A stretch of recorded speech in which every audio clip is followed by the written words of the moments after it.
Hey man, say man. It's your boy Beau Rakes, man.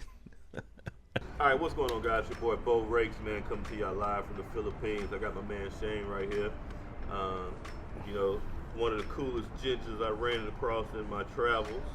And so, we were dabbling in some fuckery last night, and my man got a bunch of wild stories. So, how many countries have you been to? I think this is 18, maybe 19. I haven't done the math lately, but yeah. Okay, 33. How long you been traveling? 5 years. 5 years. What was the first place you went to? Colombia. Oh, what part?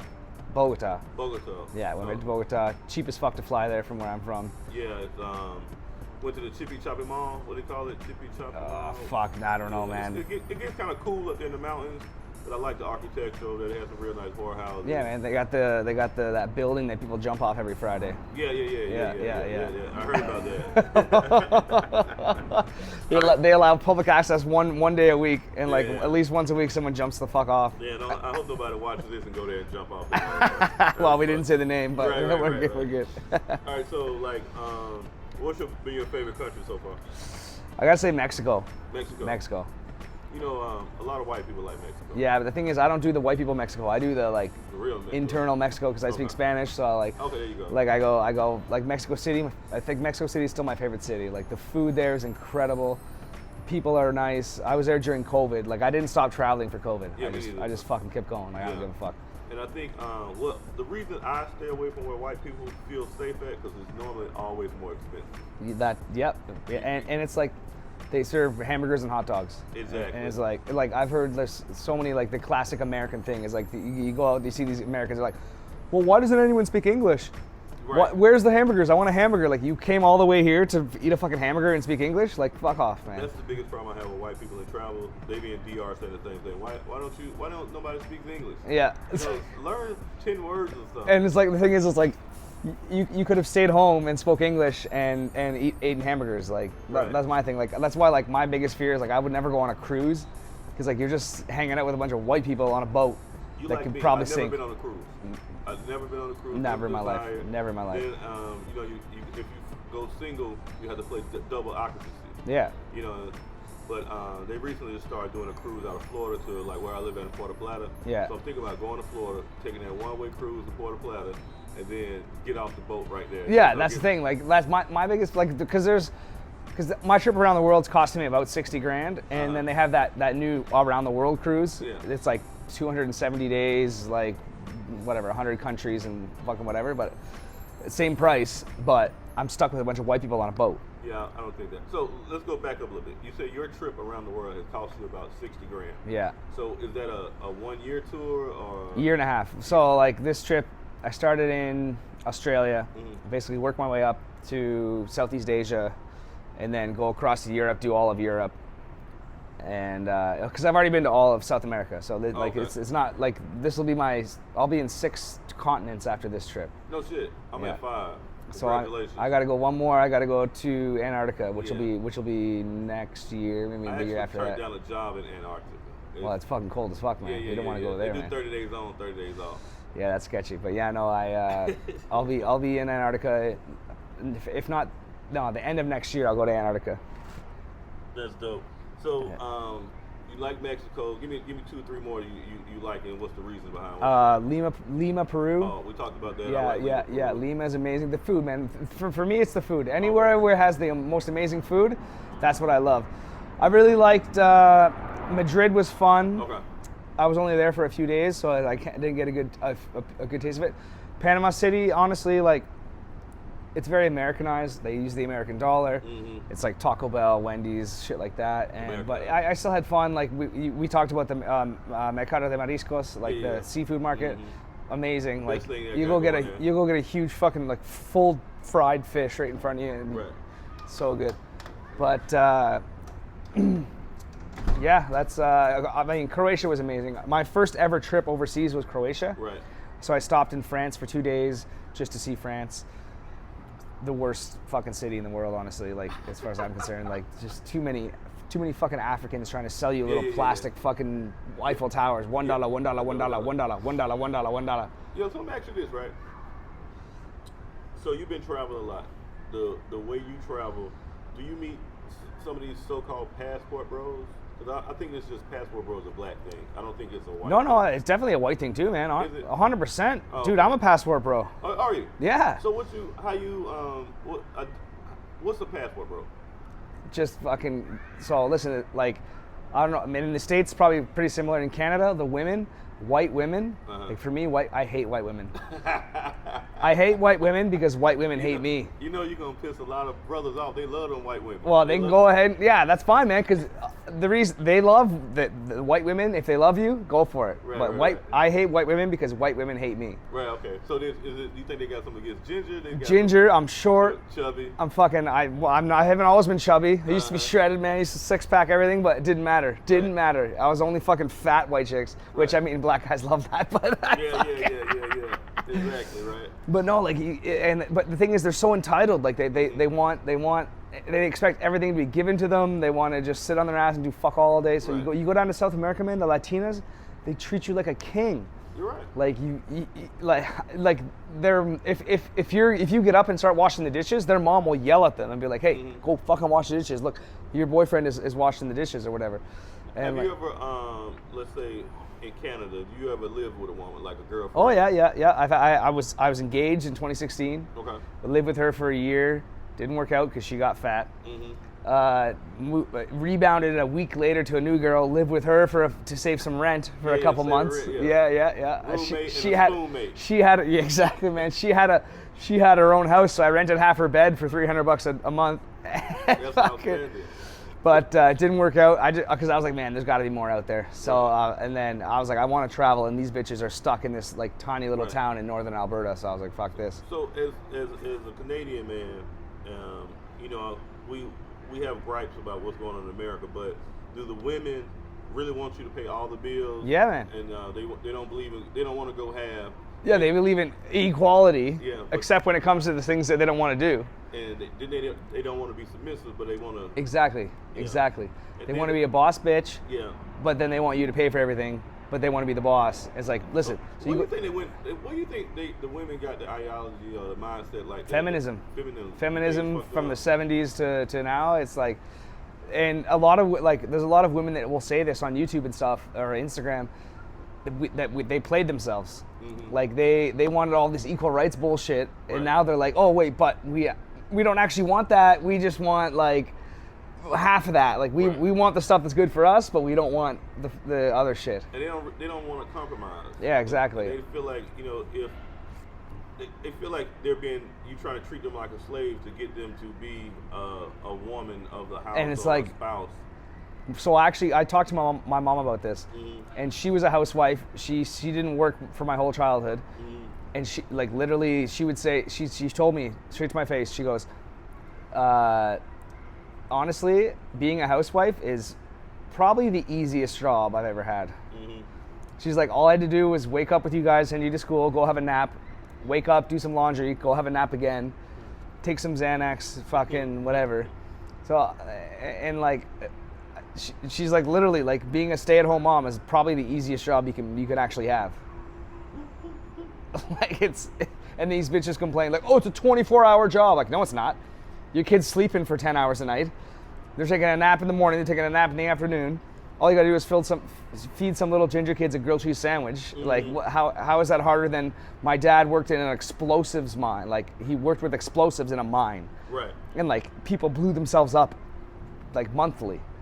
It's like, would you rather feed a kid a fucking grilled cheese sandwich with some nice tomato soup, or would you rather get blown up? Like, do the math. Right. So look, let me ask you this. 'Cause I always meet the best women traveling or the best engagements. And like, you've been traveling, and have you met any cool white women? Have you met any cool American women or Canadian women? Not really, man. Like Western women in I general. avoid the places where they're gonna hang out. Yeah. And like I make friends everywhere I go. Like especially in Panama, there's a lot of yachting, like because it's a big port. yeah. A lot of like people that are doing yacht trips around the world and stuff. So I've met some people there and stuff. Like they're cool, but like as far as like dating women, white women there, never. Right. No, I would never. There's no point. Like I was saying, like Latino women, they just treat you like you're a king. Right. And like you show them decent, like, because Latino men, they're still stuck about a full generation behind. Machismo. Yeah, machismo. Yeah, Yeah. exactly. So they're stuck like a full generation behind. So they treat women like shit. Yeah. You show up and you treat them like normal people, like we treat them in North America, Right. and they fall in love. They're like, oh my god, like this guy wants to marry me because he pulled my chair out for me. Right. Do you think older guys who date younger women are getting a bad rap? Because even we talked about it earlier. It'd be old men, whatever, with younger women, but the women, the men want the nurture and the catering, Yeah. and the women want the stability. Yeah, exactly. So everybody's getting what they want, but how you feel about it? So it's like, it depends. If it's like an 80-year-old with a 20-year-old, like that's fucked up. Yeah. But like I'm 33, my fiance is, I almost said 12. She's 21. His fiance is not 12, guys. His fiance is definitely not 12. And like, the thing is, they mature a lot faster too. That's another thing. Like, and honestly, I don't see any problem with it. Why would it's just it's nature. Like, men are attracted to younger men. They're more fertile. They're like, as far as our DNA is concerned, they're more fertile. They're more attractive. They're younger. Like, their boobs aren't down to their waist. Like, it's what. But yeah, definitely if you plan on like I'm 43, I don't have any kids. Yeah. But if I was to have kids, it would have to be with a younger woman. exactly. I cannot have, not. You're have gonna babies date a with 35-year-old and have Yeah. kids. Like, yeah, that's the thing. Like, so I've read on Google. Apparently, Google says that after 25, if they blow out a kid, just their box is just destroyed. No shit. So like, if you realistically want to have kids with a woman, you start dating her like. So my friends and I say women are best before 20. They don't expire at 20, but that's their best before date. Yeah. So they're not bad after, they're just better before. Well, they was properly groomed, and I would say groomed by their parents. Yeah. They know, the mom teaching them how to be a lady or a grandma or whatever. Yeah. That's molding them until some women don't know how to be a woman or be a caregiver or a caretaker or, a house. Well, that's the thing with this Instagram boss bitch generation. Like, they just think like, oh, I'm supposed to run everything, and I'm this badass, I'm this bad bitch.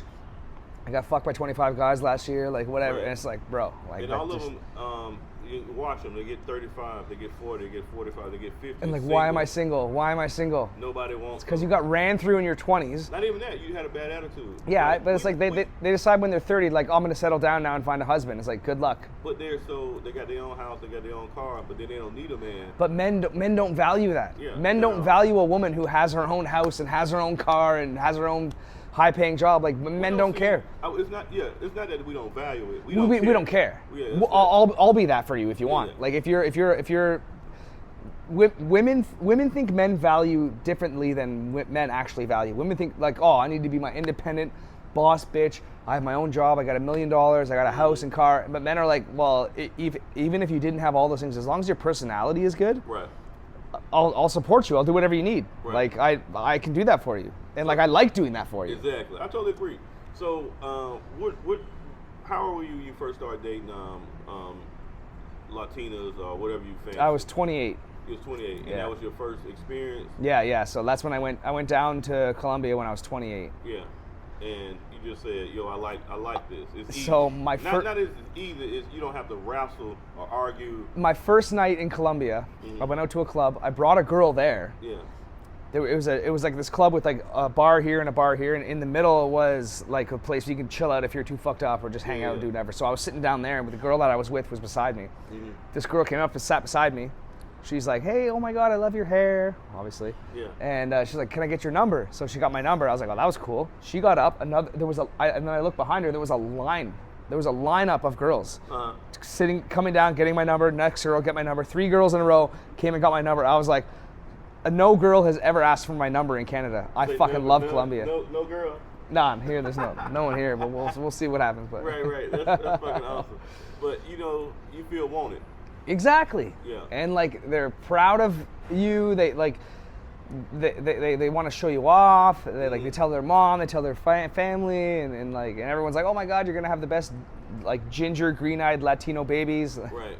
So you're not concerned if she's with you just for your money or support or being provided. No, I have a very good radar for that. Like, Yeah. I developed a very good radar for if she's with me for money. Because like in Panama, I was supposed to go out with this girl, and she's like, "Oh, it's one of the hottest girls I've ever seen in my life. Yeah. And the day before I got there, she goes, okay, yeah, we can hang out. It's my birthday tomorrow. Can you take me out shopping? And I was like, no. Like They're gonna try to. We call it good game, wrong lane. Yeah, but I can tell when someone's after me for money, which, I mean, for one night, I don't care. Yeah. But like, if I'm actually trying to date someone, and it's usually pretty easy to tell if they're just after me for financial gain. I would say Western women, Canadian, American, they all want a man with money and stable stability too. Yeah. But they frown upon us going to the other countries and our men going abroad and finding women. But I just think, you don't find the argument and the pushback Yeah. with some of these women that these. They kind of just they kind of stay in their lane. They know their role. Yeah. And like my thing too is like, so you're offended by us going to another country to find these women? They're like, oh, they're just dating these uneducated, fucking whatever young women. Is well, you think because they're from a different country they're stupid? Right. No, they're smart. Yeah. It's like here in the Philippines. You got architects. You got. Yeah, and it's like, so they're dumb because they want to be with me. So, but you want to be with me, but I'm dumb. They're dumb because they want to be with me. Like, Right. why are you complaining? Like, it just, yeah. So, what is your ultimate goal in playing with your woman? We're gonna get married this year, Okay. August of this year, Okay. and then I'm gonna open a donut/ice cream shop in Panama. Okay. Well, so you see a lot of business opportunity. Yeah. In Panama. Yeah, oh yeah, like the only thing they have there is Krispy Kreme. So like Okay. if I open a really good donut shop, I'll be good. But my thing too is like, even if that doesn't happen, if it doesn't work out, I can always go back to Canada. I can make dollars. I can go spend pesos in other countries. So And that's my motto. I make dollars, I spend pesos. Yeah. And I help a lot of people do what I call the exit plan. So I teach people how to make passive income and wherever they at, whatever they're good at. Yeah. Like for me, the simple way for me is buy a duplex, buy a triplex, buy a quad, Yeah. live in one, rent the other units out, and then you stack your money, save your money, and then because in America or Canada, you don't need a big ass house, you don't need a bunch of bills. fuck all. Keep low overhead and then take your money somewhere else where Yeah. you can thrive at. Like me, I love taking 3 months vacation. yeah, So that's make dollars, spend pesos. But when you get to these other countries, you don't want to really go there and have to work. Like we were talking about, the call centers is a good thing. Yeah. Now you got money coming in.